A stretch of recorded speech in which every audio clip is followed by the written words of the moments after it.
السلام عليكم، ازيكم عاملين ايه؟ جيبي نص كيلو دقيق ونص كوباية مية وتعالي معايا على المطبخ نعمل حاجة حلوة كلنا بنحبها بإجماع. بسبب سعرها الغالي ما بنقدرش نجيبها على طول، ده غير طبعا الأمان والنظافة اللي هتعملي بيها.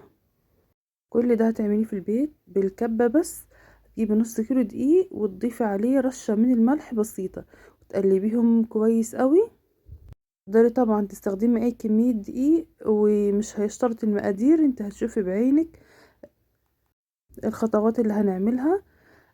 جيبي الدقيق وجيبي حضري الكبة. بأي سلاح برضو تقدري تشتغلي بيه.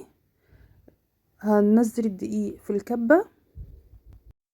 وصفة هي مكوناتها بسيطة وخطواتها بسيطة جدا. نزلي كل كمية الدقيق اللي معاكي لحد لما تملي الكبة على حسب المنسوب اللي هتشتغلي بيه. هنضيف معلقتين من المية، مش هننزل المية كلها، هننزل بيها خطوة خطوة. اشغل الكبة لمدة نص دقيقة كده، اقلب المكونات كلها مع بعضها واشوف النتيجة. اكيد هتكون محتاجة مية تاني. اوعي تنزلي كمية المية كلها، يعني كل نوع دقيق بياخد مية غير النوع التاني. في كل طريقة بتكون هي نفس الخطوات ان احنا بنضيف المية تدريجي. شايفين كده هو لسه محتاج مية. اظن دلوقتي عرفتوا انا هشتغل في ايه. انا دلوقتي بعمل كسكسي في الكبة. حتى لو اشتغلنا بالطريقة التقليدية اللي هي في المنخل، برضو بنضيف المية خطوة بخطوة او بالتدريج. لسه هضيف مية تاني كده. انا خدت النص كوباية كلها نص كيلو دقيق، يعني انا كده مقاديري نص كوباية. نص كيلو دقيق بياخد نص كوباية من المية، لحد لما بيبقى شكله معاكي كده ان لون الدقيق الابيض الناصع ده بيختفي وبيتحول معاكي للون ده، وبيكون شكله حبيبات بالشكل ده. كده طبعا احنا لسه مجهزناش لسه، وهو احنا كده بس جهزناه كده. هقلبه قدامكم عشان تشوفوه شكله بالظبط يعني واضح اكتر. هحضر شاشة، ولازم تبقى حاجة ما تعديش الكسكسي معايا، يعني ما ينزلش منها، وبرضو ما تكونش تقيلة او معتمة علشان يدخل لها البخار كويس. الشكل زي ما انتم شايفين كده. يبقى زي ما قلت لكم انه مش ينفع نضيف المية كلها مرة واحدة. احضر معايا كده يعني حلة فيها نصها مية بتغلي، ضيف لها رشة من الملح. لازم تبقى يعني نص الحلة، وحلة تبقى كبيرة. وكمان المصفى اللي هنحطها على الحلة لازم تبقى مصفى مسطحة بالشكل ده، مش المقعرة.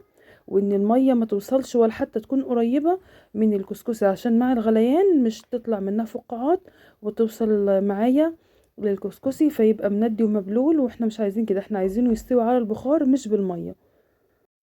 احط الشاشة اللي فيها الكسكسي هي بس الخطوة دي ما تصورتش، وهغطي عليها. فكرة الغطا اللي انا حطيتها دي فكرة غلط جدا، هقول لكم الصح بتاعها. وانا حبيت اصورها او اظهرها في الفيديو علشان محدش يعملها. دلوقتي زي ما انتم شايفين ان الغطا تقيل ونازل على الكسكسي فهيكتمه او هيخليه يتكتل في بعضه. ودي خطوة. تاني خطوة انه الاطراف كانت باينة وطلع منها بخار، وان احنا قلنا هتستوي على البخار فالمفروض يبقى مكتوم جدا. وطبعا لو في حلة كسكسي هتوفر علينا الخطوات دي كلها. فجبت طبق مسطح تاني غطيت بيه، المفروض ما يطلعش منه اي بخار. لو كتل معاكي وهو اكيد هيكتل يعني، عشان بيكون تقيل على بعضه. حطه على النار لمدة نص ساعة. بعد 10 دقايق او ربع ساعة هتروحي عاملة الخطوة اللي انا بعملها دي. تمسكي الشاشة كده في بعضها وتقلبيها يمين وشمال، يعني بس تحركيها بس من الضغطة اللي هي فيها علشان ما يتكتلش.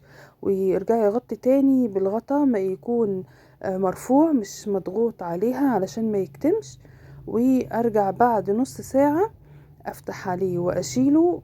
ارجعه عند الكبة تاني علشان هنديله وش كمان في الكبة نفك بيه التكتلات دي. تقدري تفكيه بايديكي زي الطريقة التقليدية، بس بما ان في كبة من اول خطوات فبنشتغل بيها بتكون احسن واسرع. وهو لسه سخن كده ولسه المية شغالة على النار علشان برضو ما تهداش او ما تبردش.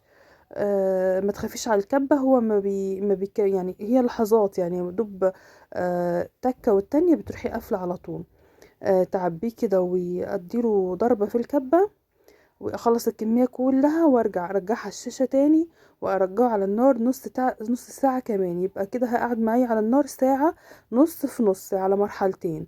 نص ساعة، وبعد كده افكه تاني واعمله نص ساعة تانية. اظن كده الخطوات واضحة. رجعته في الشاشة تاني، وخلاص كده احنا مش هنحتاج للكبة تاني. هبدأ ألم الشاشة تاني على بعضها، وأرجعه على المصفى تاني وأغطيه بنفس الطبق المسطح ده، او بقى انت لو هتستخدمي حلة مقاس غطا حلة مقاس اكبر، المهم ان مش يبقى حاجة ضغط عليه.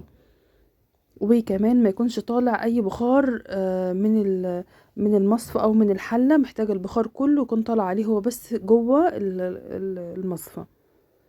هياخد في الخطوة التانية دي زي ما قلتلكوا نص ساعة كمان، وكده هو جاهز معايا وخلص. هبدأ ان انا وهو برضو سخن افضيه في حاجة واسعة. والخطوة اللي جاية دي اختياري، ان انا هضيف، هو كده جاهز على اي طريقة اكل تحبوها، اما بالدمعة او حلو باللبن او بالسكر زي ما هتشوفوا. انا قلبت فيه معلقتين من السمنة ومع كوباية من السكر، دي خطوة اختياري، بس لازم الخطوة دي لو هتعمليها وهو سخن. وبتبدأي تبسيه زي ما انت شايفة، يفضل تبسيه بايديكي، لكن انا اشتغلت بالمعلقة لان هو سخن جدا، ولازم هو سخن عشان السكر يسيح والسمنة تدوب معايا ويبقى مبسوس كده، وشكله يتغير برضو زي ما هتشوفوه. شكله بقى لامع ومندي كده، وطعم طبعا السمنة، ويفضل انها تكون سمنة بلدي. دي طريقة للتقديم، انك ترش عليه سكر بودرة ومكسرات. والطريقة التانية انك تسيبيه بالسمنة والسكر بس كده.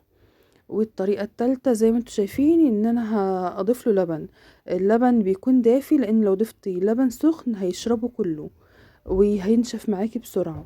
لكن لما تضيفي اللبن بالتدريج لبن دافي، بيفضل معايا اللبن زي ما هو. تقدحي قطعة من الزبدة، ودي زي طريقة المحلات بالظبط. قطعة من الزبدة البلدي وتقدحيها جامد، يعني المفروض تغمقيها كمان عن كده، وتنزليها على وش اللبن.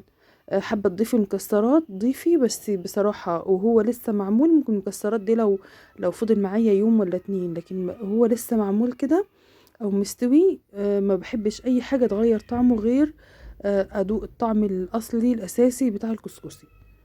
في 3 طرق للتقديم الكسكسي حلو.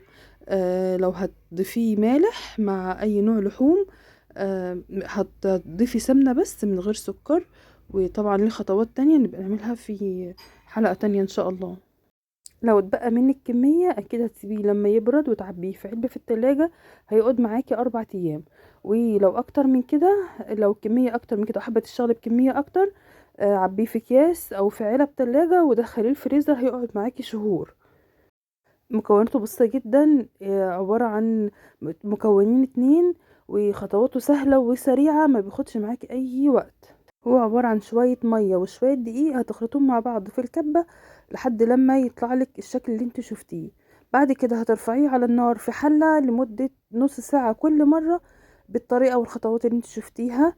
اتمنى تجربوه وتعملوه، تقدروا يبقى مشروع حلو جدا وتستخدموه على طول. تقدري تكبري الكمية ويبقى معاكي موجود على طول باستمرار في الفريزر او في التلاجة، وتقدري تعمليه مشروع كويس جدا تشتغلي منه في البيت. اتمنى تكونوا استفدتوا من الوصفة وعجبتكم. لو عجبتكم الوصفة ما تنسوش تعملوا لايك وشير للفيديو. واللي اول مرة يشوفنا في مطبخ نور عمري ما ينساش يعمل اشتراك للقناة ولايك للفيديو. ودمتم في رعاية الله وامنه، وربنا يحسن ما بين ايديكم.